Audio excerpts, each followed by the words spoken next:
Okay, so a couple of things happened. I kind of have a secret for you.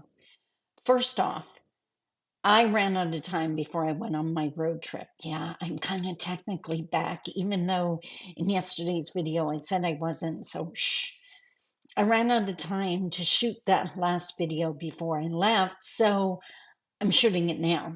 We're just gonna pretend that I'm still on the road trip because when I do acknowledge that I'm back, I got a whole bunch of things to tell you. So just let's go on an imagination journey. I'm not really here, I'm on my road trip, kind of, sort of. So we can talk about the last 5 things you can do as an individual to actually advance reconciliation. It'll all make sense by the end of the week, I hope. So let's talk about it.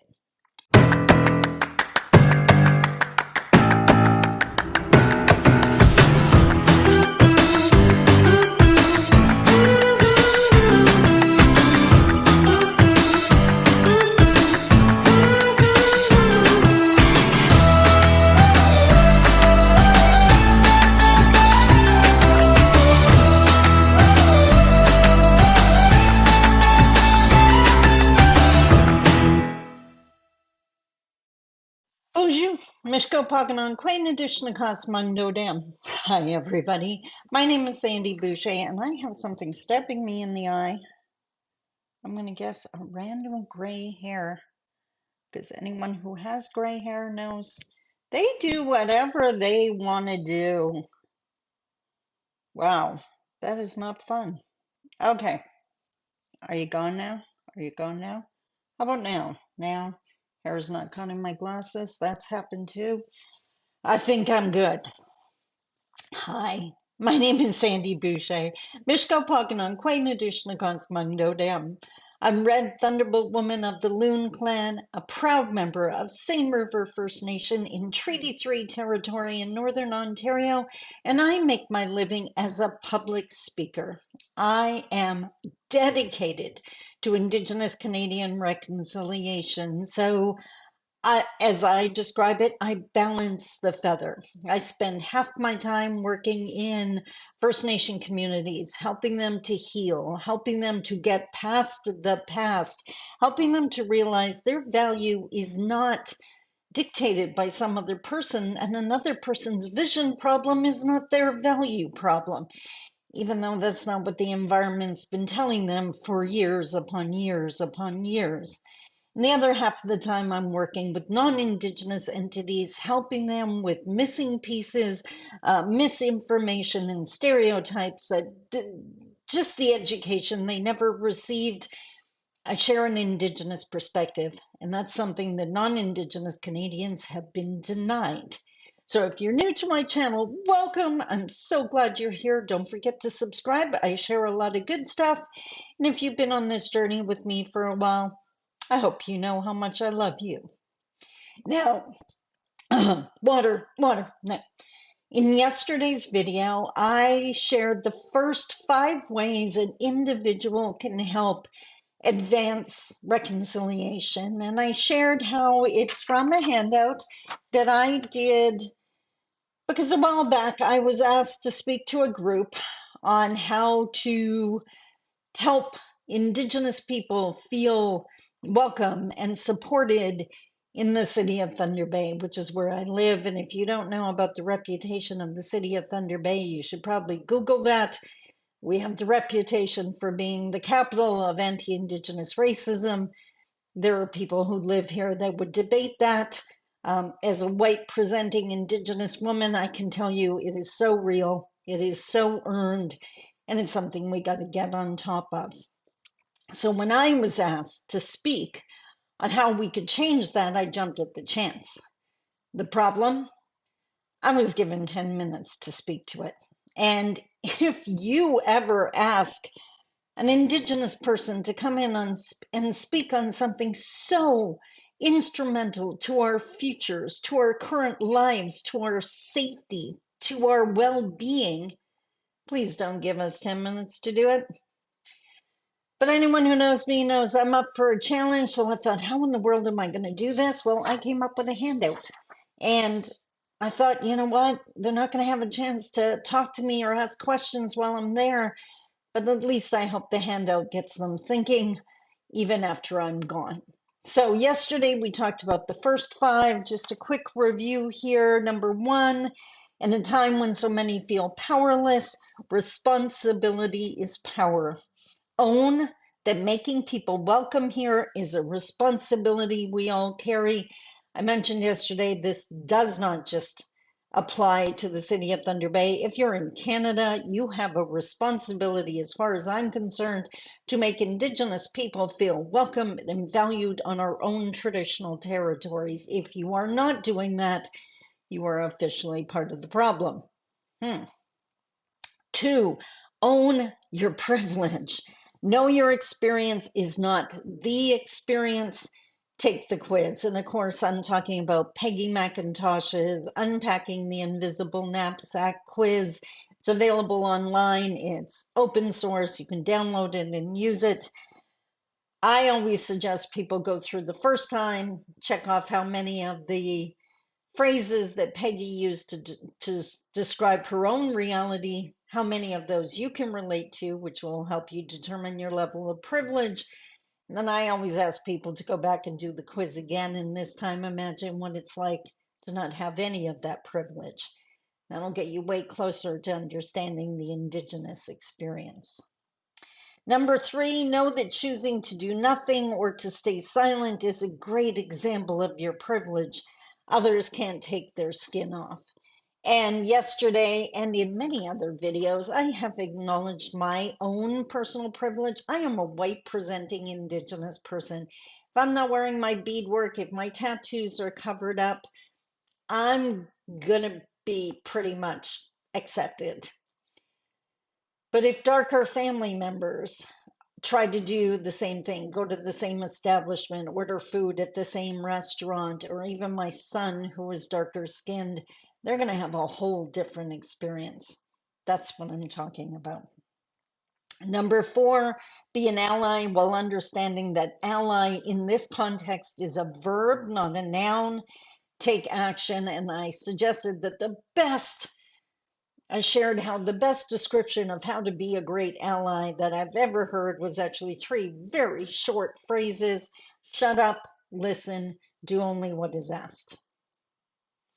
Be quiet so you can hear the Indigenous voice, listen to the Indigenous voice, and then when we say we need your help doing something, do just that. Don't add to it.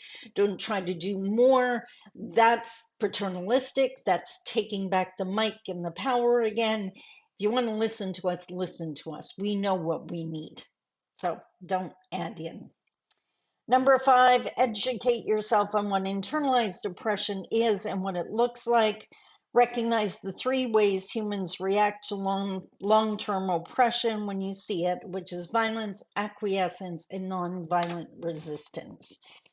Which brings us into number five, which is today's video. Number six, I should say. Number six is support any and all nonviolent resistance. Do not take the mic.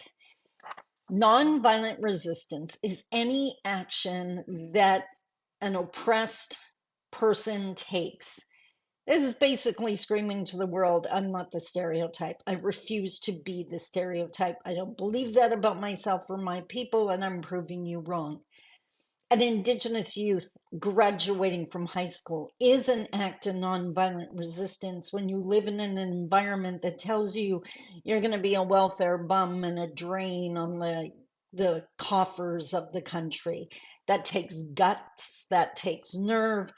When I work with colleges and universities, I am constantly highlighting that you have no idea how much courage it is that is required for an Indigenous person to even walk into a university or college.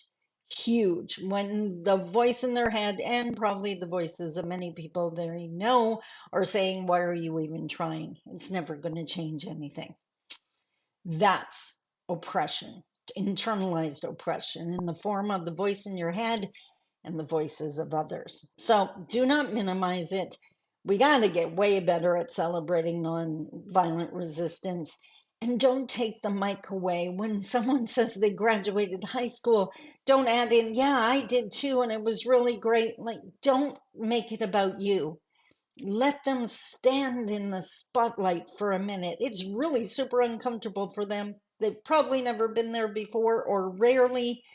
Let them enjoy it. Let them taste success without diverting it to something else. And even worse, or even more important, do not minimize it, do not dismiss it.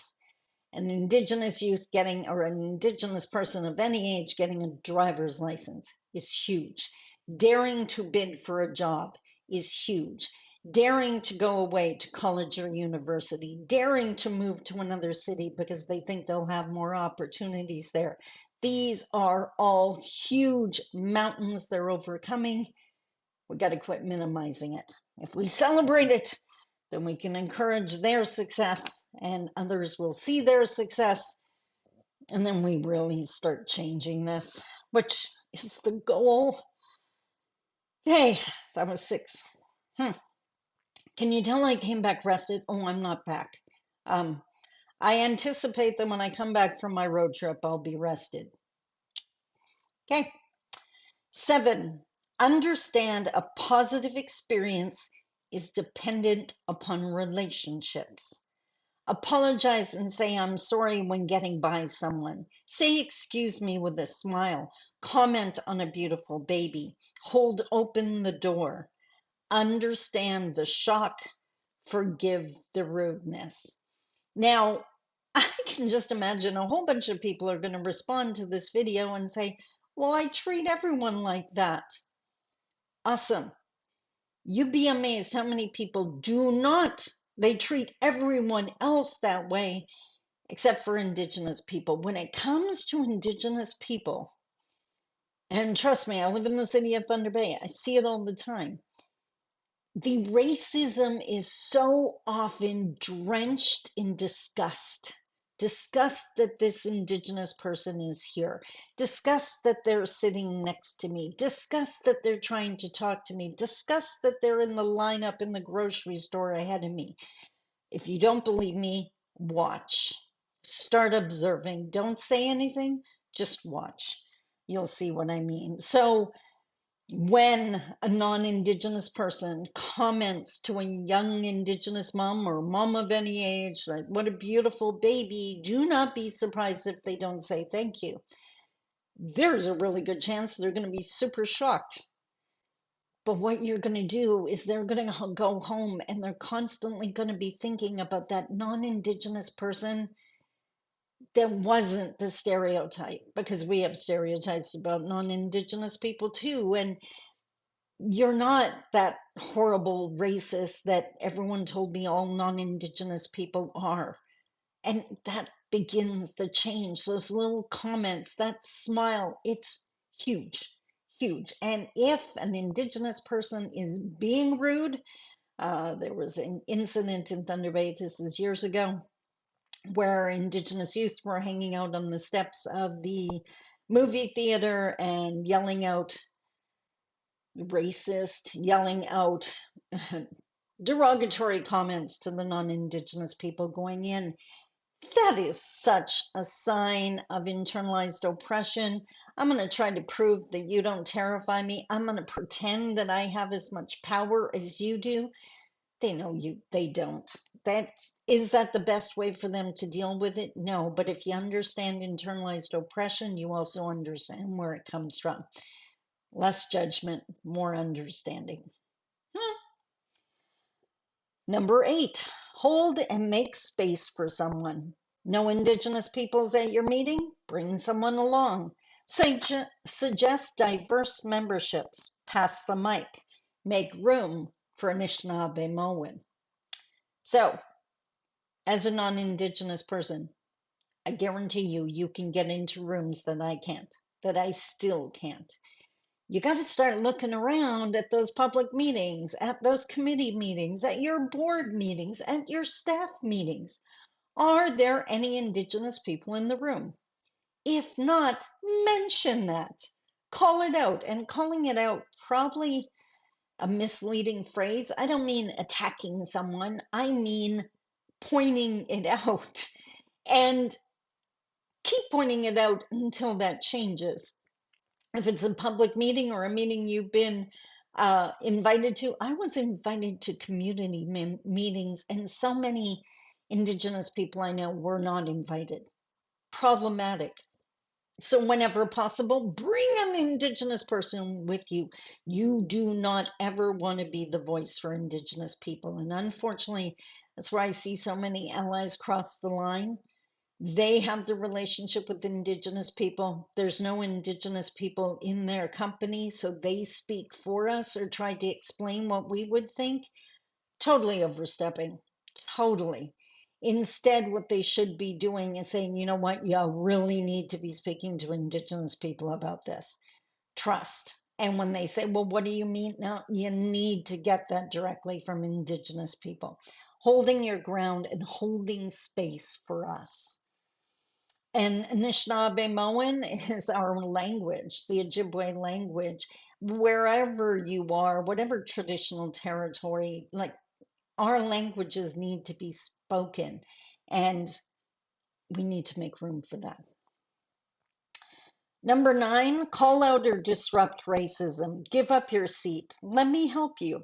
Get in between racism and the victim, or just tell the offensive one to shut up. If you're in a store, a restaurant, a hair salon, wherever, and you hear a racist comment thrown out against someone, we got to quit expecting the victim to say something, because in that moment they are shocked, silenced, embarrassed. It's totally overwhelming, especially if you're in a place where you actually thought you were safe from that crap. If you're not being attacked, then you have way more power and self-control. Say something. Like I have said, excuse me, not in my city. Excuse me, that's freaking rude. Excuse me, I don't think so. Whatever it is, just say something. Now, is there a chance the person who said the horrific comment is going to just continue on? Absolutely. But at least that victim knew there was one person in that room that cared what was happening to them. Be that person, please. Last but not least, boy, do I need a drink of water. So much better. Last but not least, use the 4 sacred tools as mentioned in my book, The Path. It spells the word path. P is for patience. This will not be solved in one day. The A is for awareness of what is going on in your community, not just for people who look like you. T is for tenacity, keep going, don't give up. And H is for humility, set out to learn. There you have it, my friend. 10 things you can do on a daily basis that may seem so small, but they make such a huge difference. We have got to quit leaving it in the hands of the government. That would be a scary place to leave any kind of future steps. In the hands of your employers, in the hands of your municipal government, whatever it is. Number 1 was responsibility. You pick up the responsibility. If you genuinely want things to change, if you genuinely think you're an ally, then you need to be doing these steps. And I, for one, am going to comment and celebrate every single time you do. So I hope that helped. What did you think? Aren't these easy enough to do? I think so. They might be uncomfortable on first, but you know what? Being uncomfortable as an ally saying something is nowhere near as uncomfortable as being the victim of anti-Indigenous racism. And if you're thinking about your comfort level, you're still thinking of the wrong person. Allies think of the people they're trying to help.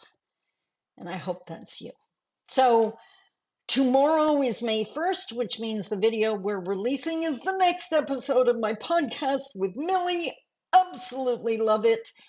And Thursday, I will be back from my road trip. And I have something exciting to share with you. Lots of changes underfoot. I hope you enjoyed this video. I love you lots. Talk to you soon. Bye-bye.